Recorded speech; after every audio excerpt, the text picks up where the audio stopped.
ආයුබෝවන් සුබ මධ්‍යහනක්. ඔබ ස්වාධීන රූපවාහිනී මධ්‍යහන ප්‍රධාන ප්‍රවෘත්ති ප්‍රකාශය සමගින් මුලින්ම අවධානය ප්‍රධාන ප්‍රවෘත්ති සිරස්තල වෙත.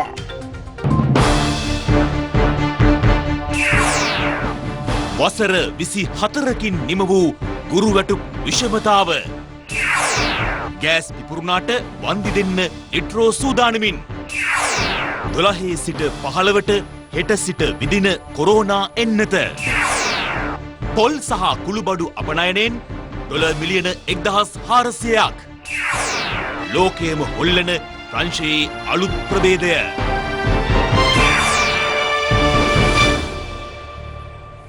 වසර 24ක් පුරා නොවිසඳුණු ගුරු විදුහල්පති වැටුප් විෂමතා අද අවසන් වුණා.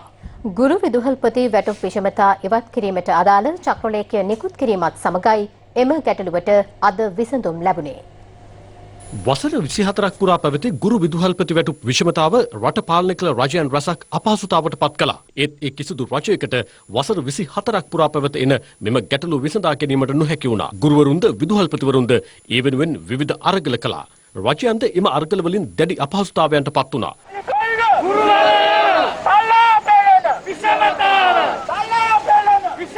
වත්මන් රජය කොරෝනා වසංගතය හමුවේ දැඩි ආර්ථික අර්බුදයකට ලක්ව සිටියත් මෙම ගැටලුව විසඳීමට මැදිහත් වූ වාසේම එය ඉටු කරන බවටද අවංක පොරොන්දුවක් ලබා දුන්නා. එම පොරොන්දුව මල්පල ගන්නමින් අද ඊට අදාළ ට්‍රක්ලේඛය නිකුත් කෙරුණා. රජය බාරගත්තේ හිස් භාණ්ඩාගාරය. නමුත් රජය ජනතාවගේ පැත්තෙන් සෞභාග්‍යයේ දැක්ම තුල පොරොන්දු වෙලා තියෙන විදිහට ඒ අයිතිවාසිකම් ජනතාවගේ ජීවිතය සුඛිත මුදිත කිරීම සඳහා ලබලා දෙනවා. විෂමතාවයේ ඉවත් කිරීමේදී ගුරුවරුන්ගේ වැටුප 11000 12000 මේ ආකාරයට වැඩි වෙනකොට ඔවුන්ට ඊට අමතරව මේ 5000ත් වැඩි වුණාම සමහරුන්ට 24000 ගානක පමණ වැටුපක් වැඩි වෙනවා. මේක ගුරුවරුන් ලබාගත් විශාල ජයග්‍රහණයක්. රාජ්‍ය සේවා හා පළාත් සභා පළාත් පාලන අමාත්‍යාංශය අදාළ ට්‍රක්ලේඛය නිකුත් කර තිබෙනවා. පසුගිය වසරේ අගෝස්තු 30 වනදා සහ මේ වසරේ ජනවාරි 3 වනදා පැවති අමාත්‍ය මණ්ඩල රැස්වීම්වලදී ගනු ලැබූ තීරණවලට අනුවයි මෙම ට්‍රක්ලේඛය නිකුත් කර ඇත්තේ. ජනවාරි 1 වනදා සිට ක්‍රියාත්මක වන පරිදි මෙම විෂමතාව ඉවත් කිරීමට ජාතික වැටුප් කොමිෂන් සභාවේ සහ මුදල් අමාත්‍යාංශයේ එකඟතාව ලැබී තිබෙනවා. මේ අතර 2020 වසරේ පුහුණු අභ්‍යාසලාභීන් ලෙස බඳවාගත් උපාධිධාරීන් සඳහා සංවර්ධන නිලධාරීන් ලෙස ස්ථිර පත්වීම් ලබා දීමටද රාජ්‍ය සේවා පළාත් සභා හා පළාත් පාලන අමාත්‍යාංශය පියවරගෙන තිබෙනවා. මේ සටනේදී සාකච්ඡාවලට යොමු කරගත්ත වත්මන් පස්වන විධායක ජනාධිපති වත්මන් අග්‍රාමාත්‍යතුමා ඇතුළු අපි සාකච්ඡා කරපු සියලු පාර්ශවයන්ට ඒ කාර්ය මණ්ඩලයටත් අපි මේ වෙලාවේදී ස්තුති කරන අතර දැනට අපි ප්‍රකාශයට පත් කළ තියෙන සියලු වෘත්තීය ක්‍රියාමාර්ග සම්පූර්ණයෙන්ම ඉවත් කළා. දරුවන්ගේ ගුණාත්මක අධ්‍යාපනය සඳහා අපි කැපවී වැඩ කරනවා කියන එකත් මේ වෙලාවේදී යලි සිහිපත් කරනවා. උපාධිධාරීන් 51682 දෙනෙකුට ඒ අනුව ස්ථිර පත්වීම් ලැබෙනු ඇති. ඔවුන්ගෙන් වසරක සම්පූර්ණ පුහුණුව ලැබූ උපාධිධාරීන්ට ජනවාරි 3 වනදා සිට ස්ථිර පත්වීම් හිමිවීමට නියමිතයි. එසේ සම්පූර්ණ නොමැති උපාධිධාරීන්ට අප්‍රේල් මාස 1 වනදා සිට ස්ථිර පත්වීම් ලබා දෙන බවයි රාජ්‍ය සේවා පළාත් සභා හා පළාත් පාලන අමාත්‍යාංශය පවසන්නේ. ගෑස් අනතුරු වලින් අගතියට පත් වූවන්ට වන්දි ලබා දීමට පියවර ගන්නා බව රාජ්‍ය අමාත්‍ය ලසන්ත අලගියවන්න මහතා පවසනවා. මේ අතර ගෑස් නැව් දෙකක් දෙවයිනට ළඟා වී ඇති බැවින් කඩිනමින් ගෑස් හිඟය මගහැරෙනු ඇති බවයි ලිට්‍රෝ සමාගම සඳහන් කරන්නේ. දෙවයිනේ විවිධ ප්‍රදේශවලින් ගෑස් ලබා ගැනීම සඳහා වන පෝලිම් දක්නට ලැබෙනවා.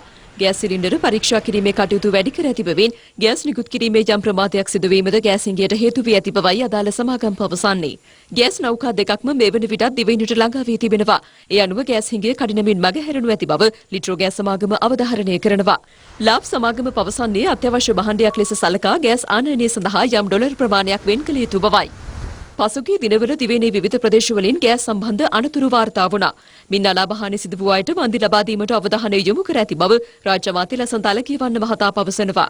මේ දක්වා සාමාන්‍යයෙන් දවසකට ලක්ෂයකට ආසන්න ගෑස් ප්‍රමාණයක් ලිට්‍රෝ සමාගම බෙදපොළ නිකුත් කරා. නමුත් පසුගිය කාල සීමාව තුළ දිගින් දිගටම 30000 40000 නිකුත් කළේ. නමුත් ඊයේ 75000 දක්වා වැඩි කරලා තිබෙනවා. ඒ අය අපිට පොරොන්දු වුණා අද ඉඳන් ලක්ෂයකට ආසන්න ප්‍රමාණයක් වෙළඳපොළ නිකුත් කිරීමට කටයුතු කරනවා කියලා. ඒ වගේම ලාභ සමාගමත් වෙළඳපොළේ දැනට ඒ පෙර පරිදි නිකුත් කිරීම කටයුතු ආරම්භ කරලා තිබෙනවා. ඒ නිසා අපි තව සතියක් විතර ඇතුළත කාල සීමාවකදී මේ තත්ත්වය නිවැරදි වෙයි කියන බලාපොරොත්තුවක් තමයි තිබෙන්නේ. ඒ අනුව පාරිභෝගික අධිකාරිය විසින් අදාළ සමාගම්වල නිෂ්පාදන ක්‍රියාවලිය අධීක්ෂණය කරමින් වෙළඳපොළට වැඩියෙන් ඒ නිෂ්පාදන නිකුත් කිරීම සඳහා අවශ්‍ය ක්‍රියාමාර්ග අනිවාර්යයෙන්ම ගන්නවා. මෙහිදී විශේෂයෙන්ම පෙර පරිදිම ඒ පරීක්ෂා වැඩි කිරීමත් ප්‍රමාදයට එක හේතුකුත් වෙලා තිබෙනවා. අපට ආරක්ෂාව කියන එකට ප්‍රමුඛතාවය ලබා දීමේ අවශ්‍යතාවයක් අද රටතුල ඇති වෙලා තිබෙනවා. කෙසේ හෝ ඉදිරි සතිය විතරක් විතර ඉස්සෙල්ලා නිවැරදි වෙයි කියන බලාපොරොත්තුවක් තිබෙනවා. අපි මැදිහත් වෙලා යම් කිසි ආකාරයක වන්දි ලබා දීම පිළිබඳව වැඩ පිළිවෙලකට සම්බන්ධ වෙන්න බලාපොරොත්තු. මේ අතර කිරිපිටි පෝලිම්ද විවිධ ප්‍රදේශවලින් දක්නට ලැබෙනවා. කෙසේ වෙතත් මෙම මාස අවසානයේ වන විට ඊගේ යම් තරමකට හෝ අඩුවනු ඇති බවයි අදාළ බලධාරීන් පවසන්නේ. මේ මාසේ අන්තිම වෙනකොට යම් තොග ප්‍රමාණයක් ඒ කියලා අපි බලාපොරොත්තු වෙනවා. මේ සතියේ ඉඳි තොග වගේ ප්‍රමාද වුණා. නැවවල ප්‍රමාදිකුත් තියෙනවානේ. මේ මාසේදී තත්ත්වය හොඳ වෙයි කියලා මේ මාසේ බලාපොරොත්තු වෙනවා. වයස අවුරුදු 12ත් 15ත් අතර දරුවන් උදෙසා එන්නත්කරණය හෙට ආරම්භ වීමත් සමග ඒ සඳහා සියලු දෙනාගේ සහාය අත්‍යවශ්‍ය බව සෞඛ්‍ය අංශ පවසනවා.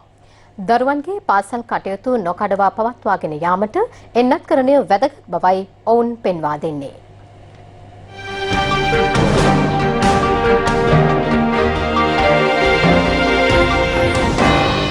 හෙට දිනේ සිට වයස අවුරුදු 12ත් 15ත් අතර දරුවන්ට එන්නත්කරණය සිදු කෙරෙන ස්ථානවලදීම ගුරුවරුන් අනධ්‍යයන කාර්ය මණ්ඩලය මෙන්ම පාසල් වාහන නියෝතුරන්ටද බූස්ටර් එන්නත ලබා ගත හැකියි. පාසල් මට්ටමින් එන්නත්කරණය සිදු කෙරෙන බවද සෞඛ්‍ය අංශ සඳහන් කරනවා. ඒ වයසට ගැලපෙන පාසල් අධ්‍යාපනය හැකි ඉක්මනින් මේ දරුවන්ට ලබා දීම අවශ්‍ය වෙනවා. ඒ නිසා පූර්ණ සෞඛ්‍ය ආරක්ෂිත ක්‍රමවේදවලට යටත්ව කළ හැකි උපරිම සෞඛ්‍ය ආරක්ෂිත ක්‍රමවේද අනුගමනය කරමින් මේ පාසල් හැකි ඉක්මනින් විවෘත කරමින් දරුවන්ට ලබා දිය යුතු ඒ පාසල් ජීවිතේ නැවත ලබා දීමට කටයුතු කිරීමයි වැදගත් වන්නේ. ඒ සඳහා මම හිතනවා සියලු පාර්ශවයන් ගුරුවරුන්, දෙමව්පියන්, සිසුන්, පාසල් බලධාරීන් ඒ සියලුම දෙනා මම හිතනවා එක්රැස් වෙන්න ඕන. ඊට අමතරව පාසලෙන් පිටත පාසල් දරුවන් ප්‍රවාහනය කරන, පාසල් අවට වෙළඳාම් කරන, ඒ වගේම ඒ පාසල් තුල ආපන ශාලා වැනි දේවල් පවත්වාගෙන යන පවිත්‍රතා කටයුතු කරන අය මේ සියලු දෙනාගේම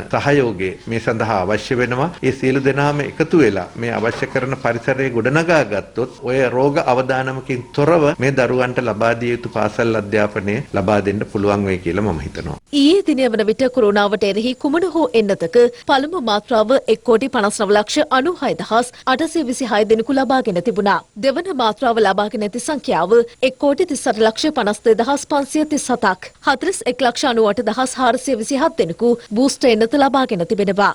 ඊයේ දිනේදී මෙරටින් වාර්තා වූ ආසාදිතින් සංඛ්‍යාව 550ක්. ඒ සමගම මෙරට වාර්තා වන සමස්ත කොරෝනා ආසාදිතින් සංඛ්‍යාව 5,89,479ක් දක්වා ඉහළ ගියා. ප්‍රතිකාර ලබන සංඛ්‍යාව 13,002ක්. 141 දෙනෙකු ඊයේ දිනේදී සුවය ලැබුවා. ඒ සමගම සුවය ලැබූ සමස්ත කොරෝනා ආසාදිතින් සංඛ්‍යාව 5,61,412ක් දක්වා ඉහළ ගියා. ඊයේ දිනේ වාර්තා වූ මරණ 10ද සමගින් මෙරට වාර්තා වන සමස්ත කොරෝනා මරණ සංඛ්‍යාව 15,065ක් වනවා.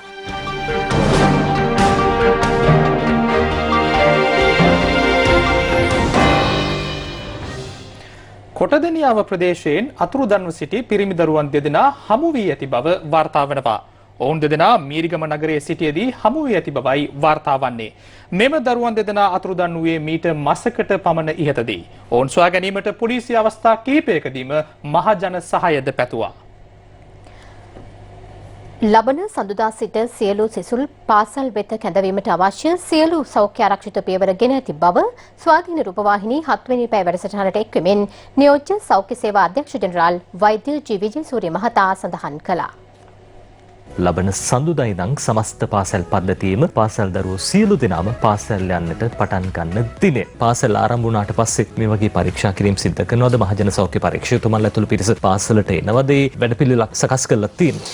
දරුවන් පාසලට ගෙන යාමට පෙර අපි සියලුම ඒ සෞඛ්‍ය අධිකාරීන්ට දැනුම් දුන්නා. සෞඛ්‍ය අධිකාරීන් තමයි මේක විශේෂයෙන් බාර දීලා තියෙන්නේ. ඒ එම්එච් මහතුරු මහජන සෞඛ්‍ය පරීක්ෂකවරුන් පාසල් වලට යවලා ඒ අය නිරන්තර අධීක්ෂණයක් කරනවා. ඒ වගේම ඒ විදුහල්පතිවරුන්ට අපි දැනුම් දීලා තියෙනවා තමන්ගේ පාසල තුල දැන් කිසි දරුවෙකුට අසනීප තත්ත්වයක් රෝගී තත්ත්වයක් තිබුණොත් කාටද දැනුම් දෙන්න ඕන කියන මේ විස්තර සියල්ලක්ම දුරකථන අංක ඒ පසුම අපි ලබා දීලා තියෙනවා. ඒ සඳහා අපි අපේ සෞඛ්‍ය අමාත්‍යාංශය මගින් සෞඛ්‍ය අධිකාරී කාර්යාල වලින් හා ඒ ආශ්‍රිත ළඟම තියෙන රෝහල් වලින් ඒ කාර්ය මණ්ඩලය අපි අනුත් කරලා තියෙනවා අවශ්‍ය අවස්ථාවලදී ඒ සඳහා සේවය සැපීමට.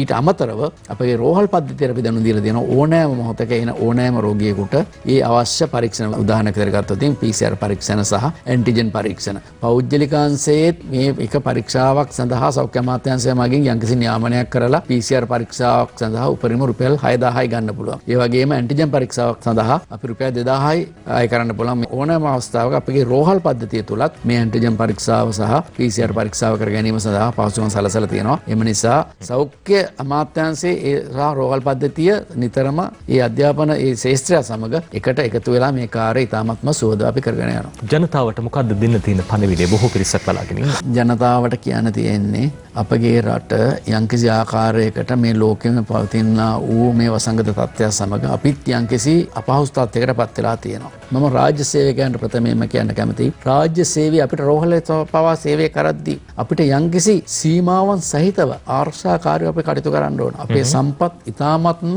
සුරක්ෂිතව අපි භාවිතා කිරීම සඳහා අපි කටයුතු කරන්න විශේෂයෙන්ම මානව සම්පත ඒ වගේම ඖෂධ වර්ග යන්ත්‍ර සූත්‍ර මේ සියල්ලක්ම තියෙන ඒ වගේ සුරක්ෂිත ආකාරයට අපි කටයුතු කරන්න ඕන. ඒ වගේ රටේ ජනතාවගේ මට ඉල්ලා සිටින තියෙන්නේ මේ රෝගය තාම අපේ රටෙන් තොරන් වෙලා නැහැ. මේ රෝගය සමග එදිනෙදා කටයුතු කර ගැනීම සඳහා අපි සෑම කෙනෙක්ම ඒ සෞඛ්‍ය ආරක්ෂිත ක්‍රමවේද අනුව කටයුතු කරන්න ඕන. ඒ වගේම අනවශ්‍ය ඒකරාශී වීම, උද්ඝෝෂණ, රැලි වගේ දේවල් වලින් කරුණාකරලා වළකින්න මේ 2022 වර්ෂය තුළ ඉවසීමෙන් කටයුතු කරොත් 2023 වර්ෂයේ අපි ඉතාමත් සාර්ථක වර්ෂයක් කර ගැනීමට අපිට හැකියාවක් ලැබේවි කියලා රාජ්‍ය සේවකයන් මෙන්ම රටේ ජනතාවගේ ඉල්ලීමක් කරනවා. ඒ සඳහා අපිට ඒ සහාය ලබා දෙන්න කියලා.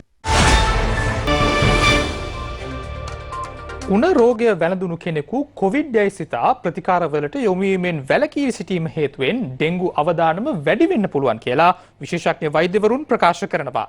ඩෙන්ගු අවදානමද ඉහළ යමින් පවතින බවයි රිජ්වේ ආර්යා ළමා රෝහලේ විශේෂඥ වෛද්‍ය දීපාල් පෙරේරා මහතා කියා සිටින්නේ. බොහෝ අයට ඩෙන්ගු අමතක වෙලා මොකද කොවිඩ් තමයි ඔළුවේ තියෙන්නේ. ඒ නිසා උණ දවස් දෙක තුනක් තිබුණත් ඒගොල්ලෝ ගණන් ගන්නේ නැහැ. සමහරක් වෙලාවට බය වෙනවා කොවිඩ් වලට චෙක් කරලා පොසිටිව් වෙයි කියලා. සමහර අය හොස්පිටල් එකට එන්න බයයි. PCR කරයි, රැපිඩ් ඇන්ටිජන් කරයි. ඩෙන්ගු ඉක්මනටම අපි අඳුරගෙන ප්‍රතිකාර කරොත් වළක්ව ගන්න බැරි වුණත් ඩෙන්ගු රෝගයට අපිට සාර්ථකව ප්‍රතිකාර ලබා දිය හැකියි. හැබැයි කොවිඩ් වලට බය රෝහල් ගත වෙන්නේ නැතුව හිටියොත් ගොඩක් අමාරු වෙලා ආවොත් ඩෙන්ගු රෝගීන් මරණයටපත් වෙන්නත් පුළුවන්, සංකූලතාවයට වෙන්නත් පුළුවන්. මොකද ඩෙන්ගු තාමත් මාරාන්තිකයි. ඩෙන්ගු රෝගය හැදුනොත් අපිට විශේෂ සංකූලතාව විදියට ඩෙන්ගු රක්තපාත වුණ සහ ඩෙන්ගු කම්පන තත්ත්වයන් ඇති වෙන්න පුළුවන්. ඒක නිසා ඩෙන්ගු ගැන අපි තවදුරටත් කල්පනාකාරී විය යුතුයි. ඩෙන්ගු වළක්වා ගන්න කල යුතු හොඳම දේ තමයි මදුරුව බෝන ස්ථාන සොයලා බලලා වළක්වා ගැනීම. මෙම වසරේ මුල් දින 5 තුලදී ඩෙන්ගු රෝගීන් 1227 දෙනෙකු වාර්තා වී ඇති බවයි ජාතික ඩෙන්ගු මර්ධන ඒකකය සඳහන් කරන්නේ. වසර 20කට පෙර මෙරට ඩෙන්ගු රෝගය වැළඳුණු අයගෙන් මියගිය පිරිස 10% දක්වා ඉහළ අගයක් ගෙන තිබෙනවා. වර්තමානයේ වන විට එම ප්‍රතිශතය 0.1 දක්වා අවම කිරීමට සෞඛ්‍යාංශයට හැකි වුණා. කෙසේ වුවද ඩෙන්ගු තුන්වන ප්‍රභේදයේ ව්‍යාප්තියත් සමග රුධිර පට්ටිකා අඩුවීම නිසා රුධිරය වහනය වීම සහ කම්පන තත්ත්වයක් ඇතිවිය හැකියි. අද වන විට කොළඹ දිස්ත්‍රික්කයේ ඩෙන්ගු රෝගීන් සංඛ්‍යාව පෙර කාලවලට වඩා 30%කින් ඉහළ ගොස් තිබෙනවා. ගම්පහ දිස්ත්‍රික්කයේද 28%කින් ඩෙන්ගු රෝගීන් වාර්තා වීම ඉහළ ගොස් ඇති බවයි සෞඛ්‍යාංශ සඳහන් කරන්නේ. අපේ රටේ වැවිලි ඉතිහාසයේ වැඩිම අපනයන ආදායමක් උපයන්න පසුගිය අවුරුද්දේ අපට හැකියාව ලැබුණා. පොල් අපනයනෙන් ඇමරිකා ඩොලර් මිලියන 900කුත් කුළුබඩු අපනයනෙන් මිලියන 500කුත් මේ විදිහට ලැබිලා තියෙනවා. වැවිලි ආශ්‍රිත නිෂ්පාදනවලට ලැබෙන අධික ඉල්ලුම හේතුවෙන් මෙම වසරේදී හම්බන්තොට වරාය ආශ්‍රිතව නව පොල් අපනයන කලාපයක් නිර්මාණය කරන බවත් අමාත්‍ය වෛද්‍ය රමේෂ් පතිරණ මහතා පවසනවා. වැවිලි කර්මාන්ත අමාත්‍යංශය හා අදාළ රාජ්‍ය අමාත්‍යංශය සමග මෙම වසරේ ක්‍රියාත්මක කරන වැඩපිළිවෙල පිළිබඳ පැවති සාකච්ඡාවකදී අමාත්‍යවරයා මේ බව කියා සිටියා. වගා කළ හැකි සෑම බිම් කොටසක්ම විවිධ භෝග වර්ග වගා කිරීමට යොමු විය යුතුයි. එමෙන්ම ඉතිහාසයේ වැවිලි ශේත්‍රයෙන් වැඩිම අපනයන ආදායමක් උපයා ඇත්තේ පසුගිය වසරේදී බව මෙම සාකච්ඡාවේදී හෙළි වුණා. රුපියල් 200ත් 300ත් අතර මිලකට තිබූ ගම්බිරිස් කිලෝග්‍රෑම් එකක් මේ වන විට රුපියල් 10 ඉක්මවා අලෙවි වන බව මෙහිදී හෙළි වුණා. Munchie Sun Crackers Salt and Pepper කලුයි සුදුයි රසේ ඔබත් අදම රස බලන්න.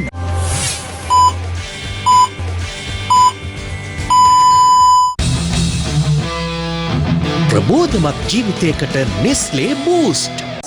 වැවිලි ක්ෂේත්‍රයේ ලබන වැඩිම අපනයන ආදායම 2021 වසරේදී අපි ලබාගෙන තිබෙන බව අපි තාම සතුටින් මේ අවස්ථාවේදී සිහිපත් කරනවා. රබර් අපනයනෙන් ඩොලර් බිලියනයක ඉතිහාසයේ වැඩිම ආදායම ලබාගෙන තිබෙනවා.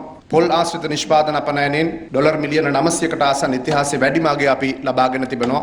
කුළුබඩු ඇතුළු කුරුඳු ක්ෂේත්‍රයේ ඉතිහාසයේ වැඩිම අගය ඩොලර් මිලියන 500කට ආසන්න අගයක් මේ වසරේ අපි ලබා ගන්නවා. අනිකුත් සෑම ක්ෂේත්‍රයකම ඉතාම හොඳ අපනයන ප්‍රවර්ධනයක් අත්කරගෙන තිබෙනවා. ඒ අතරින් විශේෂයෙන්ම ජානක වක්කුම රැමතුමන්ගේ අමාත්‍යාංශයේ කුරුඳු අපනයනෙන් පසුගිය වසරට සාපේක්ෂව 30කට ආසන්න ධාරිතාවයේ හැටියට වැඩි වර්ධනයක් ලබාගෙන තිබෙනවා. මේ මුදල එහි අපනයනය ප්‍රතිලාභ ග්‍රාමීය මට්ටමේ ජනතාවටත් ලැබී තිබෙන බවත් අපි තම සතුටෙන් සිහිපත් කරන එක විශේෂිත කාරණයක්.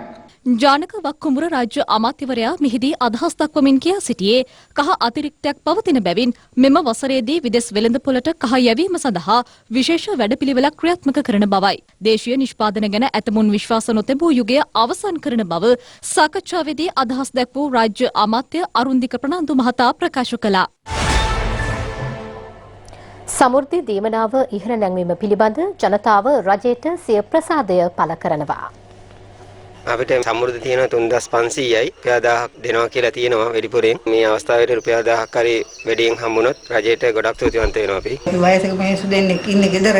ඉතින් අපිට 1500 මදි රුපියල් 1000ක් රජයෙන් දෙනවා කිව්වා ඒක ලොකු ආධාරයක් විදිහට අපි පිළිගන්නවා. රජයට ස්තුතියි.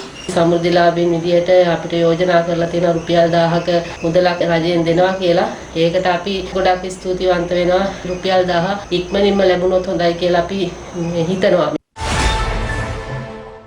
තංගල්ල සහ තෙලිකඩ යන පොලිස් වසම් දෙකකදී පොලිස් විශේෂ කාර්ය බලකාය පසුගිය 4 වෙනිදා අත්අඩංගුවටගත් ජාවාරම්කරුවන් සම්බන්ධයෙන් කළ වැඩිදුර විමර්ශනවලදී මද්‍රව්‍ය ජාවාරමෙන් උපයාගත් බවට සැක කෙරෙන මුදල් සමග අවි ආයුධද හමු වී තිබෙනවා.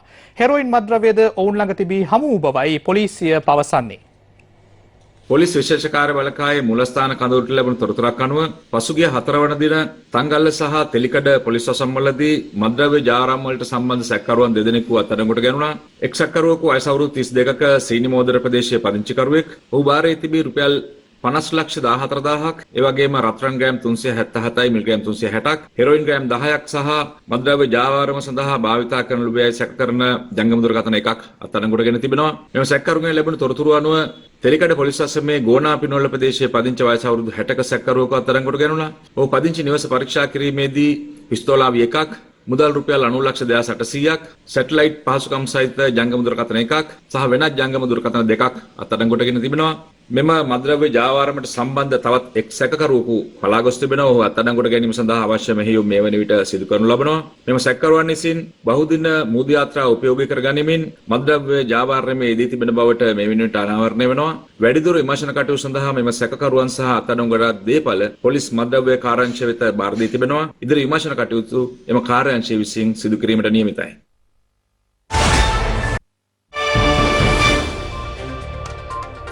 ප්‍රංශයෙන් තවත් කොවිඩ් ප්‍රභේදයක් හඳුනාගෙන තිබෙනවා.